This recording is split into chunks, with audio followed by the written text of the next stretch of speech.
15-16ல் வறட்சி வந்தபோது பார்த்திங்கன்னா மாலேருந்து ஒரு வருமானமே இல்லாமல் போயிடுச்சு. மரப்பயிர்கள் ஒரு நிலையான வருமானம் தரும்னு நாங்கள் உறுதியாக நம்புகிறோம். தொழு உரமாக மட்டும் இல்லாமல் ஜீவாமிர்த கடைசியெல்லாம் கொண்டு வந்து அதை மரத்துக்கு பவர் வீடர் நம்ம வச்சுருக்கோம். அதில் ஸ்ப்ரே பண்ணுறதுக்கு ஃபோலியர் ஸ்ப்ரேவாகவும் கொடுத்துட்ருக்கோம். விவசாயத்தில் 100% இயற்கையாக விவசாயம் பண்ணணும்னா தாராளமாக பண்ண முடியும்.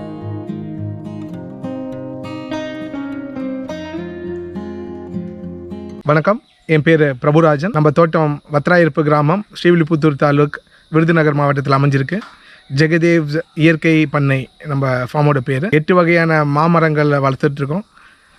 அரௌண்டு 110 மர வகைகள் இருக்குது. நம்ம தோட்டத்தில் பார்த்திங்கன்னா 700க்கும் மேற்பட்ட மாமரங்கள் இருக்குது. குறிப்பாக நம்மக்கிட்ட இருக்க மா வகைகள்னு பார்த்துக்கிட்டிங்கன்னா இமாம் பசந்த், இங்கே லோக்கலில் பனாசான்னு சொல்லுவாங்க. அப்புறம் கிளிமூக்கு இல்லை தோட்டாப்பூரி இல்லை கல்லாமைன்னு சொல்லுவாங்க, அந்த மரம் இருக்குது. அதுக்கப்புறம் செந்தூரம்ங்கிற பாலாமணிங்கிற வெரைட்டி இருக்குது.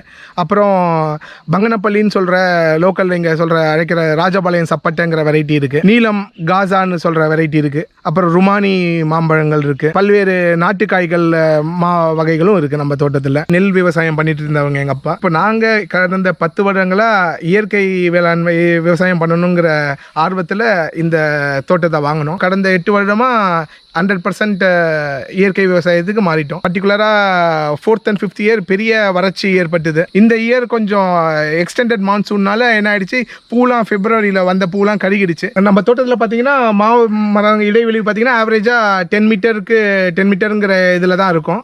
அந்த நிறைய ஸ்பேஸ் வேக்கண்ட்டாக இருந்ததுனால அதை யூஸ் பண்ணலாங்கிற நோக்கத்தில் நாங்கள் என்ன பண்ணோன்னா ஊடால சந்தனம், வேங்கை, அப்புறம் தேக்கு, அந்த மாதிரி பயிர்கள். குறிப்பாக 15-16ல் வறட்சி வந்தபோது பார்த்திங்கன்னா மாலேருந்து ஒரு வருமானமே இல்லாமல் போயிடுச்சு.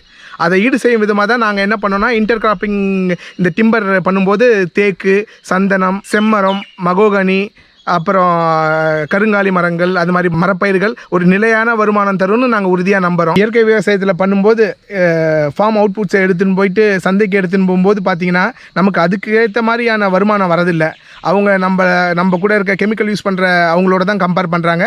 அதுக்கு என்ன மார்க்கெட் ப்ரைஸோ அதுக்கு தான் நமக்கு தராங்க. நம்ம தோட்டத்தில் பழ வகைகளில் பார்த்திங்கன்னா மா இல்லாமல் வேறு என்ன மரம் வச்சுருக்கோன்னு பார்த்திங்கன்னா கொய்யாவில் லக்னோ கொய்யா, நாட்டு கொய்யா, அப்புறம் பிங்க் லேடி, தாய்வான் கொய்யாங்கிற இதெல்லாம் வச்சுருக்கோம். அது இல்லாமல் சப்போட்டா மரங்கள் இருக்குது, நாவல், எலுமிச்சை, அப்புறம் முந்திரி மரங்களும் இருக்குது. நம்ம தோட்டத்துக்கு பார்த்திங்கன்னா உர தேவைகள் எல்லாம் இங்கேயே உற்பத்தி பண்ணிக்கிறோம். நம்மக்கிட்ட அதுக்கு பார்த்திங்கன்னா 36 கன்றுங்களை சேர்த்து நாட்டு மாடுகள் இருக்குது. இது இல்லாமல் நம்மக்கிட்ட ஒரு 16 செம்மறி ஆடுகளும் இருக்குது. மேற்கொண்டு நம்ம என்ன பண்ணியிருக்கோன்னா, நம்ம தோட்டத்துக்கு வெளியில் இங்கே இருக்கிற வேறு சில விவசாயிகள்கிட்ட அவங்ககிட்ட இருக்க மலை மாடுகளை அடைக்கிறதுக்கு ஒரு தொழு மாதிரி அமைச்சு கொடுத்துருக்கோம். அந்த தொழுவில் வர சாணம் அது எல்லாமே நாங்கள் எடுத்துக்கிட்டு எங்களோட மாமரத்துக்கெலாம் உரமாக கொடுத்துருவோம். சாணத்துலேருந்து பார்த்திங்கன்னா நம்ம தொழு உரமாக மட்டும் இல்லாமல் ஜீவாமிர்த கடைசியெல்லாம் கொண்டு வந்து அதை மரத்துக்கு பவர் வீடர் நம்ம வச்சுருக்கோம். அதில் ஸ்ப்ரே பண்ணுறதுக்கு ஃபோலியர் ஸ்ப்ரேவாகவும் கொடுத்துட்ருக்கோம். விவசாயத்தில் 100% இயற்கையாக விவசாயம் பண்ணணும்னா தாராளமாக பண்ண முடியும். சில இடர்பாடுகள் இருக்குது. குறிப்பாக நம்ம விளைபொருட்களை எடுத்து சந்தைப்படுத்துறதில் நமக்குரிய விலை கிடைக்கிறதில்ல. அதுக்காக நம்ம மதிப்பு கூட்டி பண்ணுறதுக்கு ஜூன் 23 புதுக்கோட்டையில் நடக்கிற முக்கணி திருவிழாவில் கலந்துக்கிட்டோன்னா இதுக்கு தேவைப்படுற அறிவுரைகள், ஆலோசனைகள், கருத்துக்களை நம்ம கேட்டுட்டோன்னா நல்ல பலனாக இருக்கும். அதில் நானும் கலந்துக்கிறேன். என்ன மாதிரி 100% இயற்கை முறையில் விவசாயம் பண்ணுற வேறு சில முன்னோடி விவசாயிகளும் கலந்துக்கிறாங்க. நீங்களும் கலந்துக்கிட்டு பலனடையணும்னு கேட்டுக்கிறேன்.